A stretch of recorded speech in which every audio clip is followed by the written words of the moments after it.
खबर और चलने लगी और वो ये थी कि ट्रंप ने एक ऐसे व्यक्ति को नासा का चीफ नहीं बनाया जिसे इलॉन मस्क चाहते थे। इसका नाम था जैरेड इसाकमैन।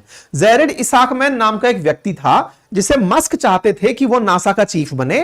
ट्रंप ने उनको नहीं बनाया, और नहीं बनाया इस बात से मस्क नाराज थे। खैर, नाराजगी जो भी हो, अब जनता के सामने वो आ गई हैं।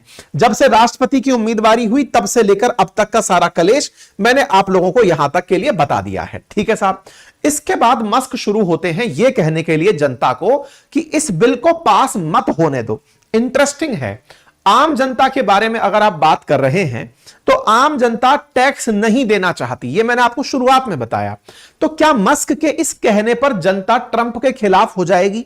तो देखिए, काम बड़ा ही पॉपुलिस्टिक है। यह ऐसा है कि कल को सरकार, भारत सरकार अनाउंस कर दे कि भारतवासियों से इतना टैक्स कम वसूला जाएगा, और अचानक इस बात पर कोई आदमी बाहर आए और वो कहे कि मैं अब सरकार के खिलाफ हूं। जनता वालों, सरकार के खिलाफ हो जाओ, क्योंकि सरकार टैक्स कटौती कम करके देश को घाटे में ले जा रही है। लेकिन जनता खुद के फायदे पर फोकस करेगी और फोकस करके इस पॉपुलिस्टिक अप्रोच को आगे बढ़ाएगी।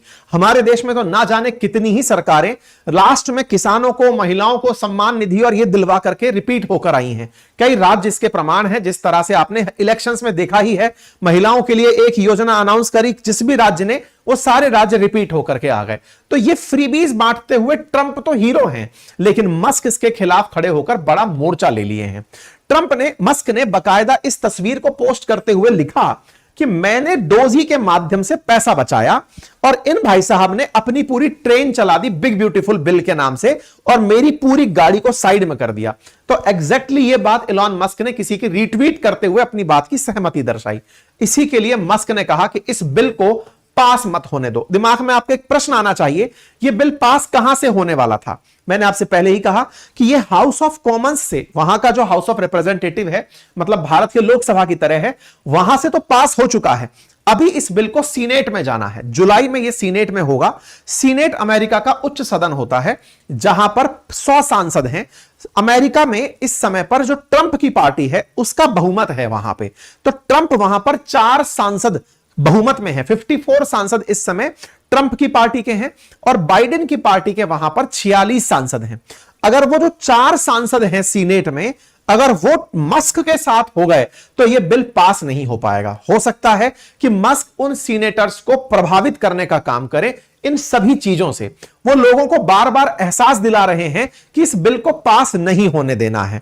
इस विषय पर ये दोनों लोग जो आपस में भिड़े, वो भिड़ने की खबर न्यूज बन गई। अब भिड़ने की खबर कहां से निकल के आई?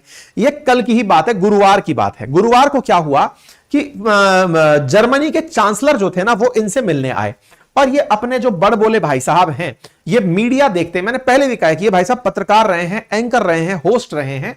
ब्रेकिंग खबर करने की और बोलने की इनको बहुत तेज मचती है अंदर से। तो ऐसा ही इनके साथ कल कुछ हुआ। ये जब बतिया रहे थे टेबल पर बैठ करके, इनसे किसी पत्रकार ने पूछ लिया कि सर वो मस्क के बारे में क्या ख्याल है। अब इनसे रुका नहीं गया। रात की बात थी। इस बीच पर ये बात तुरंत बाहर निकल आते हैं और ये कहते हैं कि मुझे हमेशा से इलॉन पसंद रहे हैं। आपने देखा होगा कि उन्होंने मेरे लिए क्या कहा। उन्होंने मेरे बारे में कुछ भी बुरा नहीं कहा। मैं चाहूंगा कि वे बिल की बजाय मेरी आलोचना करें, क्योंकि बिल तो शानदार है। यह हमारे देश के इतिहास में सबसे बड़ी कटौती होगी। अरे बिल्कुल होगी, खजाना लुटा दोगे तो कटौती ही होगी। इलॉन और मेरे बीच बहुत अच्छे रिश्ते थे। मुझे नहीं पता आगे भी हमारे बीच अच्छे रिश्ते रहेंगे या नहीं। पत्रकारों ने जब इनसे पूछा